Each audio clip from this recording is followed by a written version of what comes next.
Hi friends, ഞാൻ ഇന്നും എത്തി. ഇന്ന് നമുക്ക് നല്ലൊരു ദിവസമാണെന്ന് എല്ലാവർക്കും അറിയില്ല. എല്ലാ ദിവസവും നല്ലതാണ്. എന്നാലും ജൂൺ 19 വായനാ ദിനം അതെല്ലാവർക്കും വായിക്കുന്നവർക്കൊക്കെ ഒരു വല്ലാത്തൊരു ദിവസമാണ്. അപ്പം നമുക്കിന്ന് ജൂൺ 19 നമുക്ക് ആ ഒരു വായനാശീലത്തെ പറ്റി നമുക്കൊന്ന് കുറച്ച് വരികളിലേക്ക് പോകാൻ ഞാൻ ഇന്ന് രാവിലെ എഴുതി. അത് നമുക്ക് 6:30 ഒരു വെബിനാറുണ്ട് ട്രെയിനർമാർ. അപ്പോൾ ഇന്നത്തെ നമുക്ക് ട്രെയിനർ ക്ലാസ് എടുത്തത് ഒരു പരീത് സാറാണ്. അപ്പം അദ്ദേഹം പുസ്തകത്തെ പറ്റിയാണ് പരിചയപ്പെട്ടത്. പുസ്തകം എന്ന് പറഞ്ഞാൽ വിത്ത് എന്ന പുസ്തകമാണ്. അതായത് സജി നരിക്കുഴി എഴുതിയ നരിക്കുഴി എഴുതിയ. അപ്പോൾ ആ ബുക്ക് ഞാനും വാങ്ങിച്ചിട്ടുണ്ടായിരുന്നു. FBയിൽ എല്ലാവരും അതിൻ്റെ ഒരു റിവ്യൂ കേട്ടിട്ടുണ്ടാവും. അപ്പം ഞാനത് കേട്ടതുകൊണ്ട് ഞാനത് വാങ്ങിച്ചാണ്. പക്ഷെ ഞാൻ പുസ്തകം അങ്ങനെ വായിച്ചില്ല. അപ്പം നമുക്കിന്ന് ഈ ദിവസത്തിന് വേണ്ടിയിട്ടുള്ള കുറച്ച് വരികളിലേക്ക് പോവാം. അപ്പം എല്ലാവർക്കും എൻ്റെ വരികളിലേക്ക് സ്വാഗതം. എല്ലാവരും കേൾക്കുക, സപ്പോർട്ട് ചെയ്യുക. Okay, thank you. അപ്പം നമുക്ക് വരികളിലേക്ക് പോവാം. പുസ്തകമേറെ വാങ്ങി വച്ചു ഞാൻ അലമാരയിൽ അടുക്കി വച്ചു. പുസ്തകം മേറെ വാങ്ങിച്ചു ഞാൻ അലമാരയിലൊക്കെ അടുക്കി വച്ചു. പാവമീ പുസ്തക ആത്മാവിൻ വേദന എന്തുകൊണ്ടോ ഞാൻ കേട്ടതില്ല. പുസ്തകമേറെ വാങ്ങി വച്ചു ഞാൻ അലമാരയിൽ അങ്ങടുക്കി വച്ചു. പാവമീ പുസ്തക ആത്മാവിൻ വേദന എന്തുകൊണ്ടോ ഞാനത് കേട്ടതില്ല. എന്നും വരുമെൻ്റെ ചിത്തത്തിലെ ചിന്ത ഒരു ബുക്കെടുത്തൊന്നു വായിക്കുവാൻ. ഏറെ എഴുതണമെന്നതും ഏറെ പുസ്തകത്തെ അറിയണമെന്നതും എന്നുമെൻ ചിന്തയിലെത്തിടുമ്പോൾ വെറുതെ പോയി ഞാൻ അലമാരിത്തട്ടിലെ പുസ്തകമൊന്നു തലോടിടുമ്പോൾ. ഇപ്പോൾ എടുത്തിടുമെന്നെ എന്നെനിക്കു ശ്വാസത്തെ നല്ല രീതിയിൽ ശ്വസിച്ചിടുവാൻ.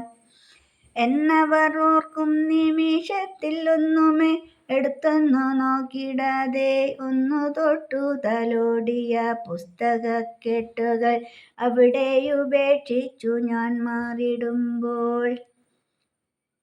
ഓരോരോ വാക്കുകൾ ആ പുസ്തകത്തിനകത്ത് ഓർത്തോർത്ത് ഏങ്ങിക്കരയാവാം.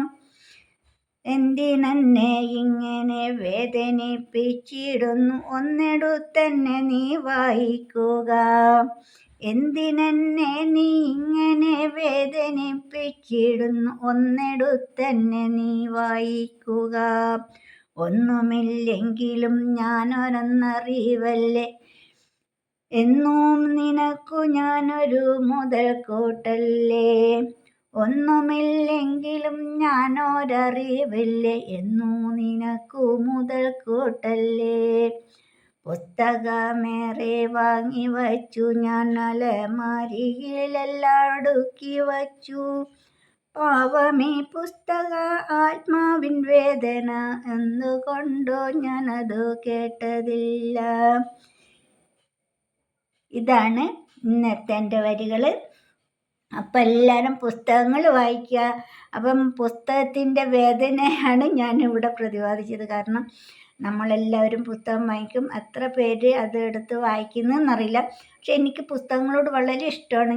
എനിക്കിഷ്ടപ്പെട്ട പുസ്തകങ്ങളൊക്കെ ഞാൻ വായിക്കും. പക്ഷേ എൻ്റെ അലമാരിയിൽ ഇങ്ങനെ അടുക്കി അവരെ അവിടെ വെക്കും. അപ്പം ഒരു വേദിയിൽ വെച്ചിട്ട് എന്നോട് ഒരു സാറ് ചോദിച്ചു, ജാനകിദാസ് നല്ലോണം പുസ്തകം വായിക്കുന്നുണ്ടാവുമല്ലേ, എങ്കിലല്ലേ ഇങ്ങനെ പെട്ടെന്ന് എഴുതാൻ പറ്റും. വാക്കുകൾക്ക് പഞ്ഞമില്ലാത്ത വരണമെങ്കിൽ നല്ല എഴുത്തുകളൊക്കെ ഉണ്ടാവുമല്ലോ, അല്ല നല്ല വായന ഉണ്ടാവുമല്ലോ. അപ്പം ഞാൻ ആ സാറോട് പറഞ്ഞു, എൻ്റെ സാറേ, വായന എന്ന് പറഞ്ഞാൽ എനിക്കറിയത്തേ ഇല്ല. ഞാൻ പുസ്തകം എൻ്റെ വീട്ടിൽ വന്ന ഇഷ്ടംപോലെ പുസ്തകം കാണാം. പക്ഷെ അവിടെ ഇരുന്ന ആ ഒരു സങ്കടം ഉണ്ടല്ലോ, ആ പുസ്തകങ്ങളുടെ ആ സങ്കടം അവരെപ്പോഴും എന്നോട് ഇങ്ങനെ വിലപിക്കുന്ന പോലെ എനിക്ക് തോന്നും. കാരണം അതിനകത്തെ ഓരോ വാക്കുകളും വേദനിപ്പിക്കുന്നതായിട്ട് എനിക്കിങ്ങനെ ഫീൽ ചെയ്യും. അപ്പം ഞാൻ ഇങ്ങനെ പറയും, സാർ അപ്പം ഒന്നെടുത്ത് തന്നെ നീ വായിക്ക്.